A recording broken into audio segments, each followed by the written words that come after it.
Now I've got to admit I'm not so good with economics and the world of finance. The complexities of it are just too confusing. But maybe that's the point. Maybe it's meant to be too confusing for the average person, just like it suited the Catholic Church to keep the Bible too confusing for anyone to understand, so that they became the information guardians and could get away with whatever they liked. Maybe it suits bankers to have us ignorant of what they are up to as well. Remember the quotation from the anonymously authored Silent Weapons for Quiet Wars, which said, "The bookkeeper can be king if the public can be kept ignorant of the methodology of the bookkeeping." In the next couple of parts, I want to highlight how our money markets and banking systems are far more manipulated than we might imagine, and that most things that happen within them happen by design, not by chance. In his book, The Coming Economic Armageddon, which I'd highly recommend, David Jeremiah writes about some puzzling things that happened in the aftermath of the economic crash that hit in 2009. He says that failed institutions such as Bank of America, J.P. Morgan, Citibank, and Goldman Sachs managed to pay back their billions of dollars in bailout funds early. Then, amazingly, in the first quarter of 2010, not one of these banking giants posted a loss, a virtually impossible feat equivalent to 4 Major League pitchers each pitching a perfect game on the same day. How was such an astounding turnaround even possible? Was some kind of manipulation going on here? Some suspect it was a pre-planned event. He goes on to say, and then there is the strange case of the stock market flash crash miracle of early May 2010. If you're a market watcher, you may have experienced simultaneously apoplexy and angina as the stock market took a frightening bungee ride that Thursday. Call it panic buying, a plunge, a market correction, or some other euphemism, the Dow Jones posted its greatest intraday loss since the crash of 1987.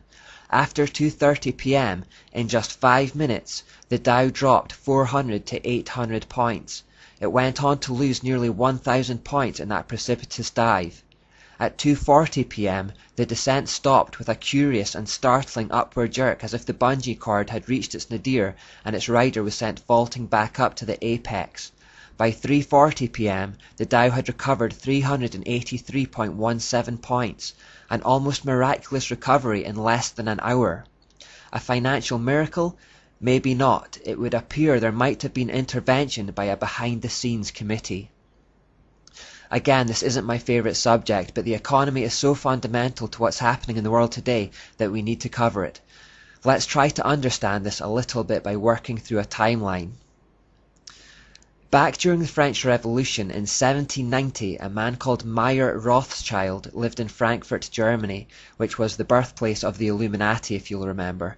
It has been suggested that the Rothschild family were in fact the financial backers to Adam Weishaupt. The Rothschild family had become incredibly rich by lending money to royalty, particularly Prince William IX of Hesse-Hanau. They discovered that lending to governments and monarchies was far more profitable than lending to individuals. The loans were far bigger and they were secured against the taxes of the people, making them relatively risk-free.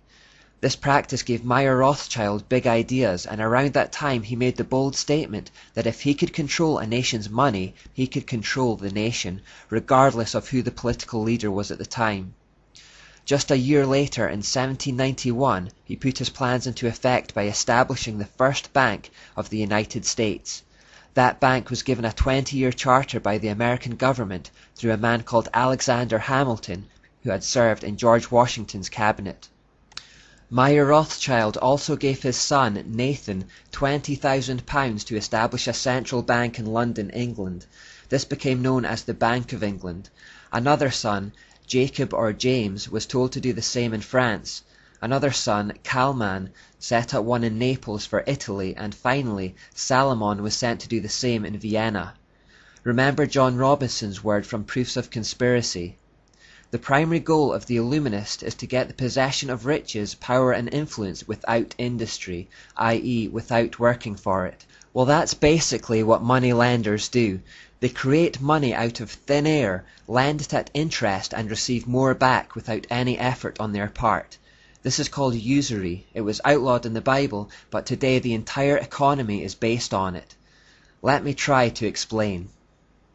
This is a moneylender called Meyer, and this is another guy called John. They live in a brand new country called Freeland. Meyer goes to the newly formed government of Freeland and asks to establish a central bank to issue the currency of the country. The central bank will be privately owned and run. The government agrees. Now John decides he wants to build a house here in Freeland, but no money exists yet, so he goes to Meyer, the central bank, and asks for 100 Freeland dollars to build it. Meyer gives him that $100 loan, which represents an immediate debt. That paper money basically says, you are in debt by this much. But on top of the $100, Meyer charges John a 10% interest rate which must be paid back over 10 years. That means that in total, John will have to work to pay back $158.40 over 10 years on the original principal debt of $100. The problem is, there's only $100 in circulation because that's all the Central Freeland Bank has printed. So how does John pay back $158.40 when there's only $100 in circulation? More money needs to be printed so that there's enough in circulation to cover the interest. So John goes back to the bank to ask them to print another $58.40 to loan him so that he can pay back the original debt. The bank conjures that $58.40 out of thin air and issues it to John, but at interest. They want 10% over 10 years on that money as well. So he's now in debt to the tune of $192.40. But there's only $158.40 in the system. So John goes back to ask for more to cover the shortfall again. They issue that at interest as well, and so on and so on. Under this system, there is never enough money in the system to pay off all debts. It keeps John in a perpetual state of debt to the bank. The only way he can meet his payments is if the bank issues more, which puts him further into debt. It's a spiral that grows exponentially and will eventually get out of control. John has to work harder and harder to generate more and more money without ever getting the benefit of it himself. The bank owns more and more of his labor, and more of his earnings are consumed by the repayments. Eventually John will fall into a state of exhaustion and will have to default on his loan, at which point the bank comes in and takes all his tangible assets, such as the house he has built and the land it sits on. So the bank has given out of this nothingness these pieces of paper or numbers on a computer screen that are worth nothing to John, and in return they have sucked up all his real, solid, tangible assets that have intrinsic worth. They have gained riches without industry, without working for it. In the process they have also made a slave out of John, who has worked all his days trying to keep up with repayments. They have been parasites on his life. They have been getting richer in the process and leaving him with less and less. That's effectively what is happening in the world today, except the government is a middleman between the bank and John. John being us, the people. Governments borrow money from privately owned central banks who charge them interest for the privilege. The governments are then instantly in debt, and because the debt has compound interest on it, they need the central bank to issue more money to cover that interest, which they do, also at interest, and the whole thing gets into a spiral. There is never enough money in the system, and there never can be. It was designed that way, because it means that way we can never be debt-free. Never being debt-free keeps us in slavery to the banks. The government then charges their citizens more and more tax to try and keep up with the interest payments to the banks. This means the citizens have to work harder and harder with less and less personal reward. With the sweat of their brow they generate goods and services to sell, only for increasing amounts of their income to be vacuumed up in taxes and debt repayments through the system to the central bank. The citizens become impoverished and enslaved, and the central bank grows wealthier and fatter. A two-tier system is created like that proposed by Plato. Those at the top get richer and the rest get poorer. In the meantime, as the debt spirals, we need to work more, sell more, generate more, consume more. Our businesses try to find new markets, expand into new territories, consuming and destroying more and more of the earth's resources on the way. People in the new markets might not need what we're selling, but we need to sell it to them, so we need to convince them that they need it. Consumerism and materialism spirals out of control. Adverts lie and tell us we need their thing to make us happy, and then when we buy it, they release a newer, better version a year later, and then they tell us we need that one instead.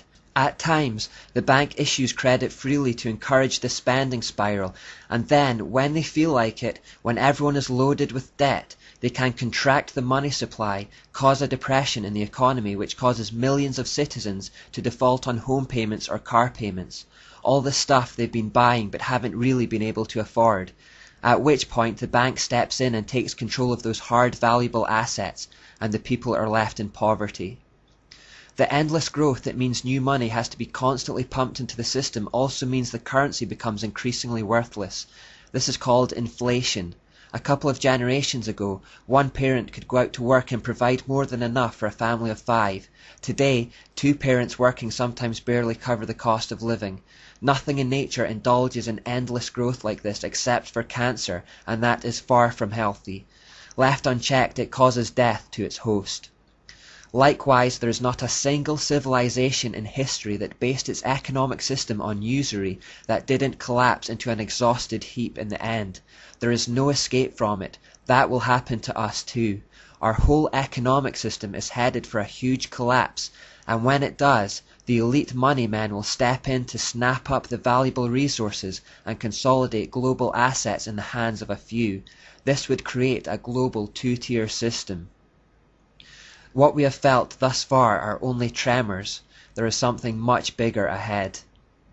Remember the moment in Matthew 21 when Jesus arrived in the temple and found the moneylenders there. He got about as angry as Jesus is ever recorded to have been. He knocks over their tables and chases them out of there, calling them a den of thieves. That's what usury is. It's theft.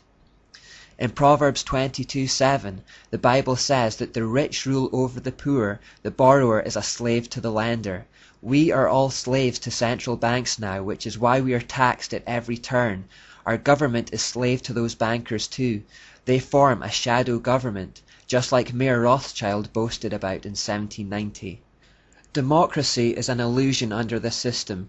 Most of us will also have car repayments, mortgages, or will have taken out credit on some other large purchase. It has been reported that Americans today now pay more tax than 19th century slaves and medieval serfs. If the borrower is slave to the lender, are any of us really free? Or did we just come to love our servitude because it was comfortable, like Aldous Huxley suggested we would? I've done my best to explain as far as I can understand, but like I said, economics isn't my forte at all. So what I've done is copied links to a few websites below that should help explain the situation in black and white. I should add I don't necessarily agree with everything on those pages and in those sites, but it will give you a good idea of what's going on. Finally, although my financial advice is admittedly worth very little, I would suggest that as our paper money becomes increasingly worthless and may one day soon collapse completely, it might be an idea to invest in something with real value, such as gold or silver. We should also try to pay off our private debts as soon as possible and to live as debt-free as we possibly can.